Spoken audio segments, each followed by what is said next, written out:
Top quality और consistent performance के लिए सिर्फ सिल्वर पंप्स। टॉप क्वालिटी और कंसिस्टेंट परफॉर्मेंस के लिए सिर्फ सिल्वर पंप्स, नाम याद रखना। राज्यात पहिली ते 5वी पर्यंतच्या विद्यार्थ्यांवरती लादण्यात आलेली हिंदी सक्तीचा GR अखेर शासनाने रद्द केलेला आहे। मात्र तरी सुद्धा मनसेच्या माध्यमातून सरकारला अजूनही प्रश्न विचारला जातोय।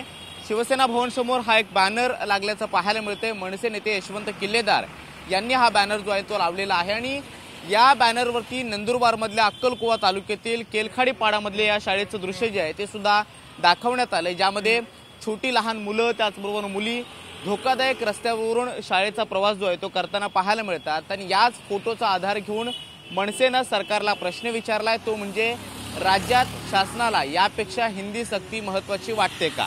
हिंदी सक्तीच्या व्यतिरिक्त राज्यात अनेक मूलभूत प्रश्न विद्यार्थ्यांच्या अनुषंगाने आहेत। ग्रामीण भागातल्या विद्यार्थ्यांचे मोठ्या प्रमाणामध्ये हाल होत आहेत, त्यांना पुरेसे मजबूत असे पक्के रस्ते नाहीयेत। शाळेत जाताना ही मुलं अत्यंत दाटीवाटीच्या आणि धोकादायक रस्त्यावरून प्रवास करतात आणि नंदुरबारच्या याच फोटोचा आधार घेऊन मनसेनं हा प्रश्न जो आहे तो विचारलेला आहे। हिंदी सक्ती यापेक्षा महत्त्वाची वाटते का? हा प्रश्न या बॅनरच्या माध्यमातून मनसेनं सरकारला विचारलेला आहे।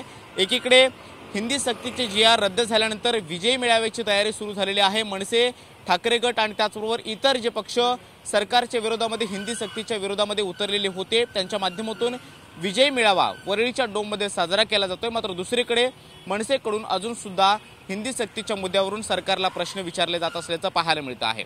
कॅमेरामन योगेश सोबत मी कृष्णा सोनारवाडकर, TV9 मराठी, मुंबई।